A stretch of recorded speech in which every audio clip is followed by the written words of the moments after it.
Where do things, though, go from here? Let's talk to MPs about that. Mark Gerritsen is the House Leader's Parliamentary Secretary, and Conservative public safety critic Raquel Dancho is here as well. Hello to both of you. Thank you very much for making the time. Mr. Gerritsen, my understanding is that the committee that you both sat on today has voted in favor of the NDP's motion to call for a public inquiry that spans the scope of all potential foreign election interference.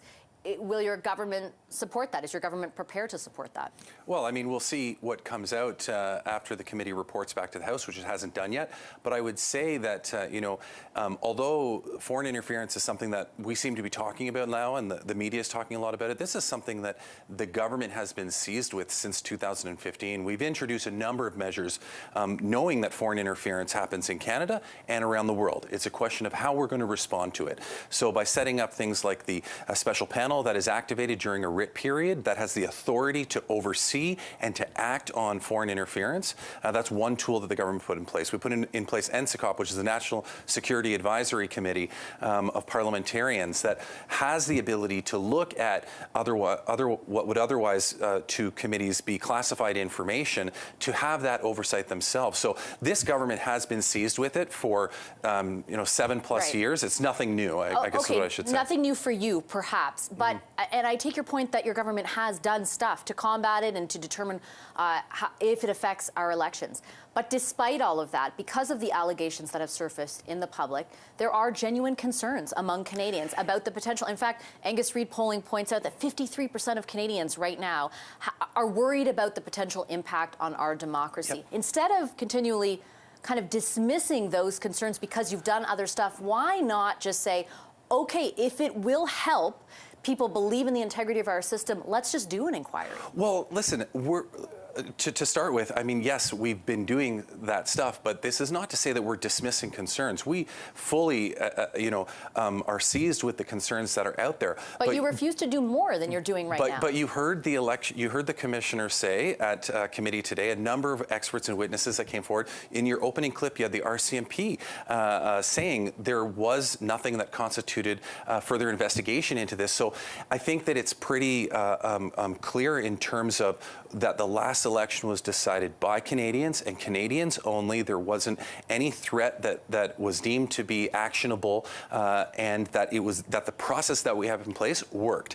Does that mean that the government doesn't want to look at how we can do better and what more we can do? Sure, but the question is, are we doing it in the right venue? This is why I brought up those two other venues that we already have in place earlier.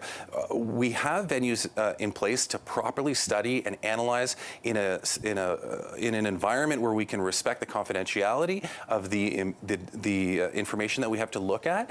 And so this is what it really comes down to, is that do we do this in a venue that won't give that access, or do we do it in a venue that is actually designed to do this?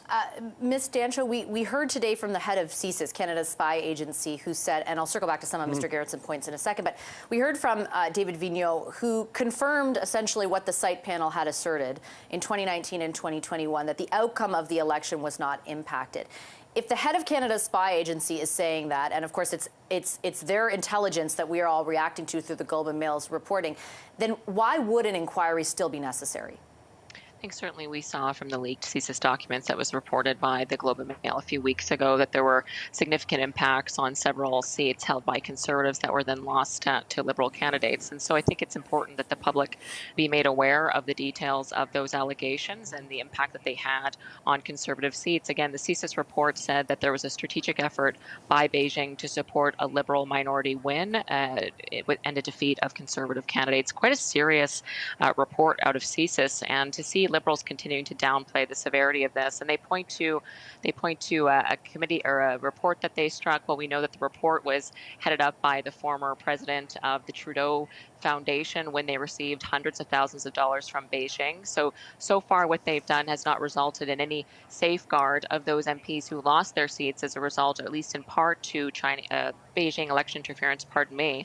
And I think what we're looking to see as Conservatives is a committee that is robust, that brings forward all the Prime Minister's staff who had those briefings with CSIS, who were informed that this election interference was serious and took no measure to defend our democracy in the 2021 election. Okay, And again, I'll just point out as just one last point, if you'll allow me, the Conservative Party yeah, for reached sure. out to that task force that Mr. Gerritsen outlined, pleading for support as they saw these impacts happening on the ground in Conservative-held ridings.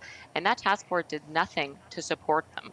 So they continue to point to a task force that has done nothing to support candidates who have been targeted by the Beijing regime and their strategic effort to ensure a Liberal win and a Conservative loss. Okay, but the task force is different than the site panel that was set up, right? And the site panel was designed to make the determination about whether or not the integrity of the election was compromised. They made the determination that it was not.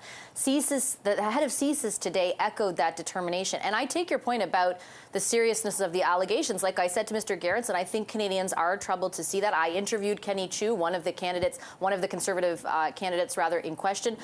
We shared his concerns with Canadians, but ultimately what CSIS said today, what the head of CSIS said, was that the outcome was not impacted. So again, are you basing your claims here in fact? I think certainly everyone agrees, all parties agree that the ultimate outcome of the election was not impacted. But the information that we have is that several Conservative seats were lost to Liberals in part or in full as a result of Beijing's strategic interference in our last election. And so, Vashi, it may have been a handful of seats this time, but there are circumstances where a difference between a majority government and a minority government is about a handful of seats. So I think we need to see serious efforts by the Prime Minister and the Liberal government that they're taking this seriously. They stop downplaying it. They take serious action. I'll outline that no one has been arrested for this. No one has been charged for this. And I asked the RCMP today, would there need to be legislative changes made so that charges could be laid? And he said that could be another tool in the toolbox. And yet we've seen no effort from the Prime Minister or the Minister of Public Safety to bring in criminal code changes so that the evidence that they've gathered and charges can be laid and pursued. And so I think that's concerning. Okay, We've also seen the same, if I can just end here, those 4 police stations that are operating illegally in Canada from Beijing that are used to terrorize Chinese Canadians for speaking up against the Beijing regime. No arrests have been made there. So how seriously is the Prime Minister taking this if no one has been held accountable for the police stations or for the election interference? I take the point about accountability. I did hear the RCMP, though, say that they used overt operations in order to shut them down, but I do take your point on accountability. They said the operations have possibly ceased, yes. If I take from what Ms. Dancho said, if the shoe was on the other foot, if, for example, there were 11 Liberals who lost because of potential or allegations of Chinese interference, would your party not want to see a full accounting of that?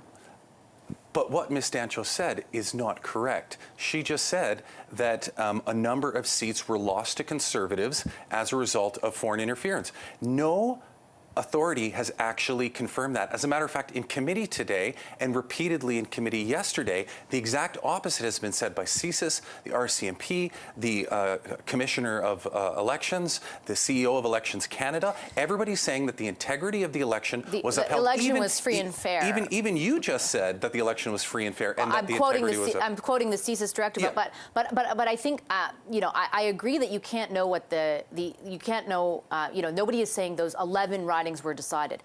But we also have read Mr. Rosenberg's report, which said it is very difficult to ascertain that, to disaggregate all the factors, and that maybe he didn't say this, but I'm wondering as a result of that, would it not benefit Canadians and the Liberals and the Conservatives for everyone to be able to say, here's all the information we can share with you about this? Because regardless of your government pointing to the mechanisms that exist already, there was a lot of stuff we didn't hear today. A lot of people saying we can't say that. But you didn't hear it today for the same reasons that you won't hear it in a public inquiry, because a lot of the information is kept in a confidential manner that is subject to certain classifications to be able to analyze the information.